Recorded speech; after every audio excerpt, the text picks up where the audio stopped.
Introduction. The greatest show on earth. I spent my college years working as a valet at a nice hotel in Los Angeles. One frequent guest was a technology executive. He was a genius, having designed and patented a key component in Wi Fi routers in his 20s. He had started and sold several companies. He was wildly successful. He also had a relationship with money I would describe as a mix of insecurity and childish stupidity. He carried a stack of $100 bills several inches thick. He showed it to everyone who wanted to see it and many who didn't. He bragged openly and loudly about his wealth, often while drunk and always apropos of nothing. One day he handed one of my colleagues several $1,000s of cash and said, "Go to the jewelry store down the street and get me a few $1,000 gold coins." An hour later, gold coins in hand, the tech executive and his buddies gathered around by a dock overlooking the Pacific Ocean. They then proceeded to throw the coins into the sea, skipping them like rocks, cackling as they argued whose went furthest, just for fun. Days later, he shattered a lamp in the hotel's restaurant.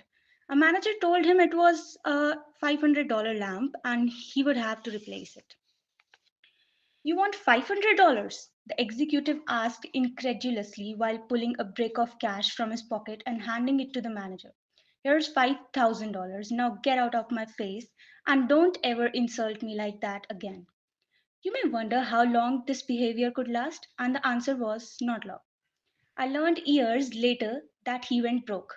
The premise of this book is that doing well with money has a little to do with how smart you are and a lot to do with how you behave. And behavior is hard to teach, even to really smart people. A genius who loses control of their emotion can be financial disaster. The opposite is also true. Ordinary folks with no financial education can be wealthy if they have a handful of behavior skills that have nothing to do with the formal measures of intelligence.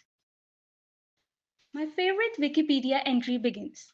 Ronald James Reed was an American philanthropist, investor, janitor, and gas station attendant.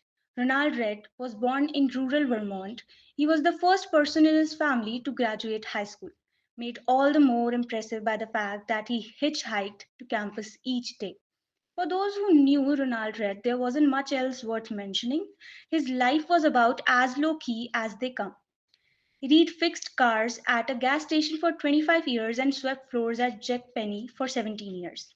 He bought a two-bedroom house for $12,000 at age 38 and lived there for the rest of his life. He was widowed at the age of 50 and never remarried. A friend recalled that his main hobby was chopping firewoods. Red died in 2014, aged 92, which is when the humble rural janitor made international headlines. 2,813,503 Americans died in 2014. Fewer than 4,000 of them had a net worth of over $8 million when they passed away. Ronald Reed was one of them. In his will, his former janitor left $2 million to his stepkids and more than $6 million to the local hospital and library. Those who knew Reed were baffled. Where did he get all that money? It turned out that there was no secret, there was no lottery win, and no inheritance. Reed saved what little he could and invested it in blue chip stocks. Then he waited for decades on end as tiny savings compounded into more than $8 million. That's it. From janitor to philanthropist. A few months before Ronald Reed died, another man named Richard was found in the news. Richard Fuscon was everything Ronald Reed was not. A Harvard educated Merrill Lynch executive with an MBA. Fuscon had such a successful career in finance that he retired in his 40s to become a philanthropist. Former Merrill CEO David Komansky praised Fuscon's business savvy leadership skills, sound judgment, and personal integrity.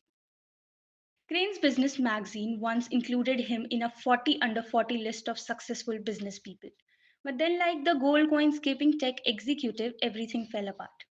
In the mid 2000s, Fuscon borrowed heavily to expand an 18,000 square foot home in Greenwich, Connecticut that had two bedrooms, two elevators, two pools, seven garages, and cost more than $90,000 a month to maintain.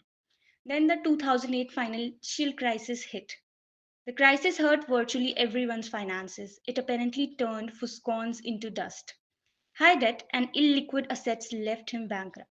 I currently have no income, he allegedly told a bankruptcy judge in 2008. First, his Palm Beach house was foreclosed. In 2014, it was the Greenwich Mansion's turn. 5 months before, Ronald Reid left his fortune to charity.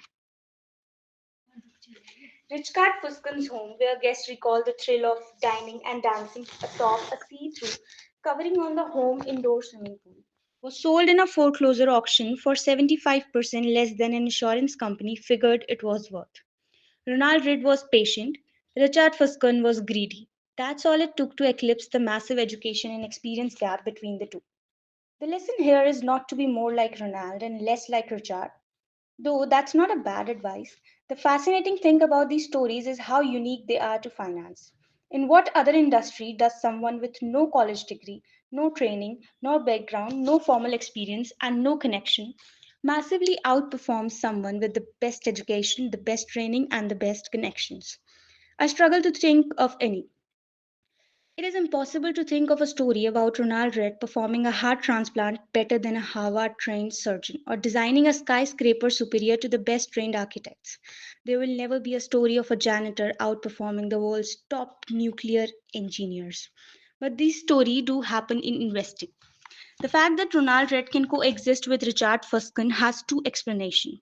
One, financial outcomes are driven by luck independent of intelligence and effort. That's true to some extent, and this book will discuss it in further detail. Or two, and I think more common, that financial success is not a hard science, it's a soft skill, where how you behave is more important than what you know. I call this soft skill the psychology of money. The aim of this book is to use short stories to convince you that soft skills are more important than the technical side of money.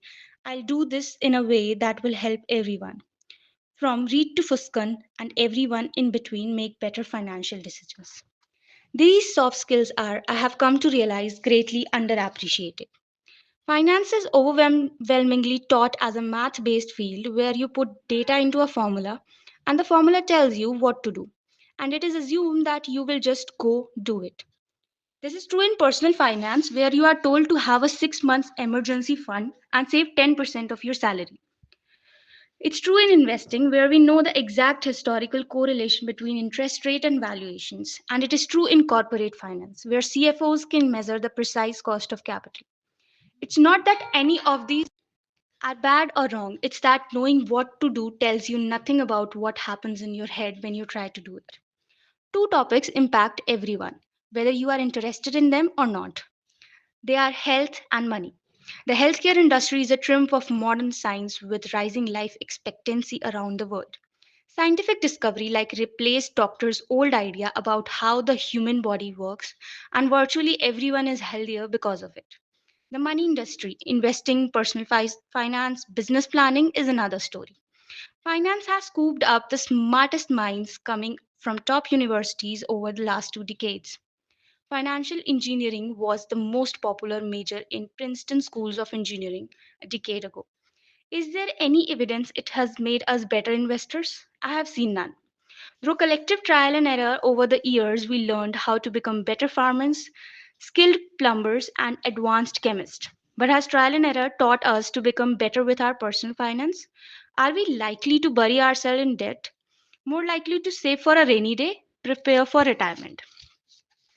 How realistic views about money does and doesn't do to our happiness. I have seen no compelling advices. Most of the reasons why I believe is that we think about and are taught about money in ways that are too much like physics and not enough like psychology.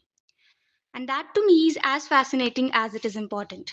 Money is everywhere, it affects all of us and confuses most of us. Everyone thinks about it a little differently. It offers lessons on things that apply to many areas of life, like risk, confidence, and happiness. Few topics offer a more powerful magnifying glass that helps explaining why people behave the way they do than money. It is one of the greatest shows on earth. My own appreciation for the psychology of money is shaped by more than a decade of writing on the topic. I began writing about finance in early 2008. It was the dawn of a financial crisis and the worst recession in 80 years. To write about what was happening, I wanted to figure out what was happening. But the first thing I learned about the financial crisis was that no one could accurately explain what happened or why it happened, let alone what should be done about it. For every good explanation, there was an equally convincing rebuttal. Engineers can determine the cause of a bridge collapse because there's an agreement that if a certain amount of force is applied to a certain area, that area will break. Physics isn't controversial, it's guided by laws. Finance is different, it's guided by people's behavior and how I might behave make this sense to me but look crazy to you. The more I studied and wrote about the financial crisis, the more I realized that you could understand it better through this lens of psychology and history, not finance. To grasp why people bury themselves in debt, you don't need to study interest rates.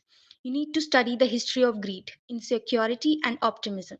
To get why investors sell out at the bottom of a bear market, you don't need to study the aftermath of expected future returns. You need to think about the agony of looking at your family and wondering if your investments are imperiling their futures. I love Voltaire's observation that history never repeats itself, man always does. It applies so well to how we behave with money. In 2018, I wrote a report outlining 20 of the most important flaws, biases, and causes of bad behavior I have seen affect people when dealing with money. It was called The Psychology of Money, and over 1 million people have read it. This book is a deeper dive into the topic. Some short passages from the report appear unaltered in this book. What you're holding in 20 chapters, each describing what I consider to be the most important and often counterintuitive features of the psychology of money. The chapter revolves around a common theme but exist on their own and can be read independently. It's not a long book, you are welcome. Most readers don't finish the book, they begin because most single topics don't require 300 pages of explanation. I would rather make 20 short points you finish that than one long one you give up on. On we go.